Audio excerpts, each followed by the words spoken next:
Hello guys, welcome back to Civil Engineering YouTube channel. Please subscribe our channel for daily civil engineering videos.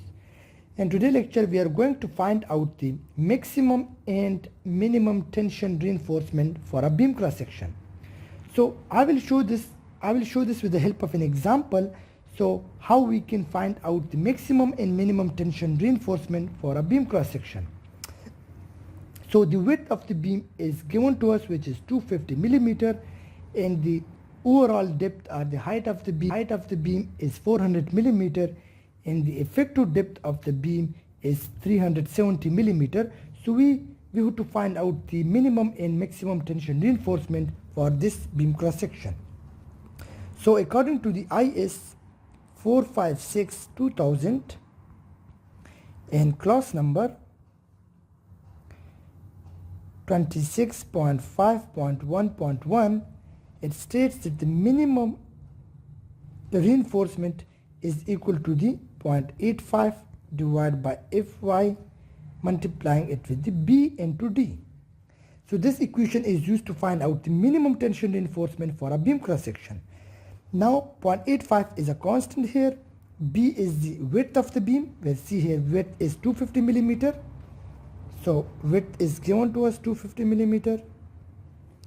D is the effective depth of the beam, which is also given to us, which is 370 millimeter, which is always less than the overall depth of the beam because of the concrete cover.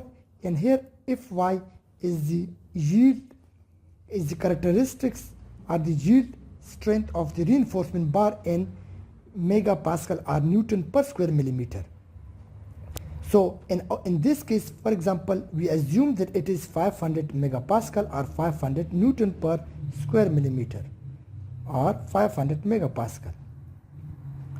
So we know these values. Now putting these values into this equation, we can find out our minimum reinforcement area. So AS minimum comes out to be 0.85 divided by 500, multiplying it with the width of the beam, which is 250, multiplying it with the depth of the beam, which is effective depth 370.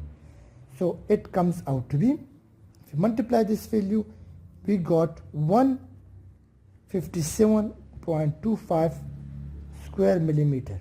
So this amount of reinforcement must be provided here in the tension zone as a steel reinforcement in order to take the load. So this is the minimum reinforcement. Now what is the maximum reinforcement? So again, according to the similar IS 456 2000 and clause number 26.5.1.1, the maximum reinforcement is equal to the, it should be equal to the 4% of the gross area of the beam cross section. 4% of the gross area of beam cross section, or we can say it is equal to the 0.04 into B into H, where B is the width of the beam, which is 250 millimeter, and H is the depth of the beam, which is 400 millimeter.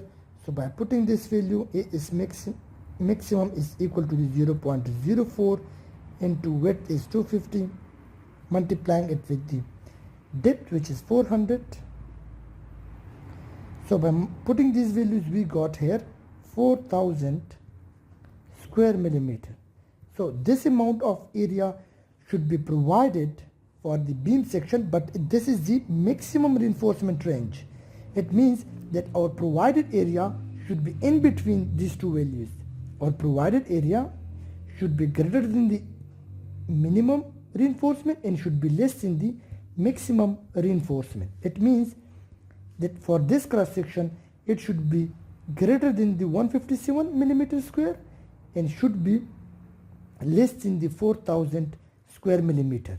So our reinforcement area should be in between these two ranges.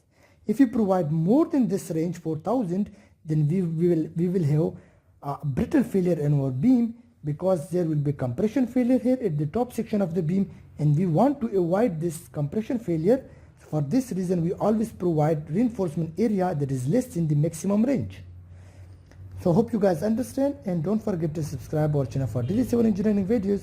Thank you for watching our video.